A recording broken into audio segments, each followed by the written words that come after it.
Welcome to Alabama Short Stories, when you're a little behind on your Alabama history. I'm your host, Sean Wright. When I was growing up, it was not uncommon for the family to jump in the car and ride around Birmingham looking at the Christmas lights. It was a real treat to see homes with lights strung along the eaves, and then to travel over the mountain to downtown Birmingham and see the lights hanging across the street and the windows at Loveman's department store. We never really did that with our children because we can see more yard decorations just leaving our driveway around Christmas than I ever saw as a youth. It's impressive. Decorating for the holidays has been a tradition for years across Alabama. Towns usually have a Christmas tree and possibly a menorah in a central location. Maybe they have decorations on light poles along major throughways. Homewood has a star at the top of the hill in the downtown area that is lit during the Christmas parade. Many towns have similar traditions. In the past decade or so, light displays have become increasingly popular. With the advancement of LED technology, the cost to light up anything and everything has come down. Birmingham seems to have taken on the challenge of lighting up the town. Birmingham has railroad tracks that divide the north side from Midtown. Some bridges cross over and a few tunnels under the tracks. Looking for a way to enhance the new railroad park, the art installation Birmingham Lights was installed in the tunnels closest to the park. Instead of the regular white lights that had been there, a colorful and kinetic display plays from dusk to dawn. The nearby Regions Field has colorful lights highlighting the words Birmingham that can be seen from the interstate.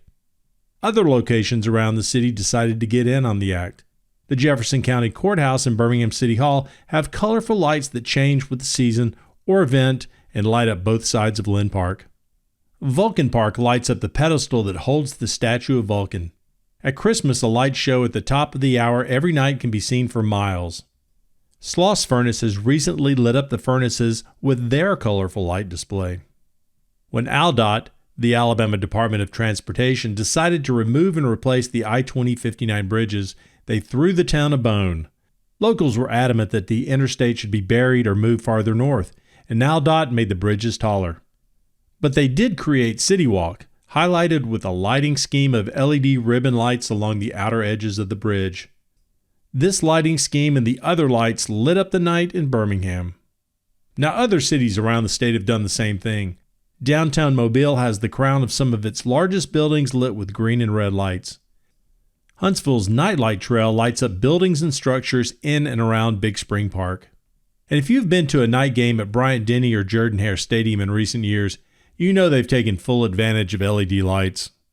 There are parades, tree lightings, decorations, and an untold number of celebrations going on across Alabama that use colorful lights. But none of them stand out to me like the Regions Center building in Birmingham. The building opened in 1972 and was the original of the large buildings surrounding Lynn Park. It is a 30-story tower on 5th Avenue North and 20th Street North, and today is the corporate headquarters for Regions Bank. The building was initially called the First National Southern Natural Building and then changed to AmSouth Sonat Tower, then AmSouth Center before becoming Regions Center. The exterior is a modern glass and dark steel design, and at the top of each one of the windows, between the blinds and exterior glass, is a fluorescent tube that will light up the building at night. Ironically, the building was constructed during the energy crisis of the 1970s. President Nixon asked Americans to cut back on unnecessary exterior lighting. Although the building had its own energy plant and the fluorescent bulbs did not draw as much energy as typical lighting, the building stayed dark as a show of support. The story goes that a Southern Natural Gas executive was in Houston and saw a building with a similar curtain wall light design that created a Christmas design. He returned and led the effort to do the same thing in Birmingham. Ironically, Southern Natural Gas, by then named Sonat, would leave Birmingham in 1999 for Houston, but the lights stayed. The lights used on the bridges, tunnels, and Vulcan are all recent additions and take advantage of technological advances. The lights can be switched on and off and coordinated with music. Unfortunately, this 50-year-old building does not benefit from computer-controlled LED lights that can be coordinated from a single computer. Regions Center crews have to do it the old-fashioned way. The light curtain built into the windows with fluorescent lights at the top of each window was cutting edge for 1972. To change the colors, crews go to most of the 2,500 windows and slide green or red gel sleeves over the fluorescent bulbs to create a color window. Not all the window lights are changed, and there are no lights below the 12th floor when it was realized that neighboring buildings would probably obscure any designs. Preparing the building for the holidays takes longer than you probably guess. Preparations start in late summer or early fall with a Thanksgiving deadline. Crews test the lights and ensure the color bars are in the correct spot in the early morning hours on the days leading up to Thanksgiving. Once everything is ready to go, the lights are turned on at 5 p.m. the day after Thanksgiving. The first Christmas designs appeared in 1973, the year after the building opened. There were Christmas tree designs on the north and south side of the building and the word Noel on east and west sides. The following year, there was no light due to the energy crisis, and then in 1975, joy replaced Noel. In 1976, a large wreath with a red bow replaced a joy, and a tree was replaced with a stocking. With the success of the Christmas decorations, the building would feature other designs over the years. During our country's bicentennial in 1976, an American flag in the date 1776 was featured. The flag returned to welcome home troops from Operation Desert Storm in 1990. In 1996, the Olympic soccer games were held in Birmingham, and the building featured an Olympic torch and flame, the Olympic rings, and USA. The lights came on when the participating teams were announced, the Olympic torch made its way through Birmingham, and the games were played in Birmingham.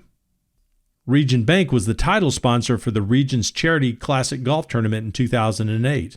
A golfer was displayed on the building to publicize the tournament.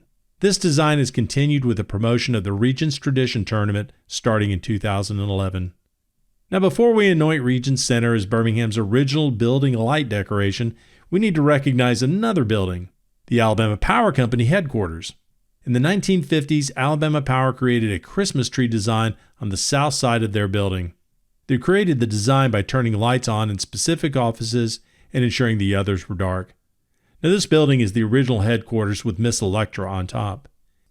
It seems only fitting that Alabama Power should be lit up like its neighbors around the city, seeing as they are the power supplier for the city. But you would think they should join in on all the light decorations in Birmingham. It's your move, Alabama Power. Thanks for listening to this episode of the Alabama Short Stories Podcast. You can continue to support the show by rating and reviewing on Apple Podcasts and Spotify. If you haven't subscribed, do it so you don't miss an episode. You can also support the show by purchasing the companion book Alabama Short Stories Volume 1, featuring the first 3 seasons of the podcast. You can purchase it at Amazon.com, Bookshop.org, and other online bookstores. Thanks again for listening, and I'll see you next time on Alabama Short Stories.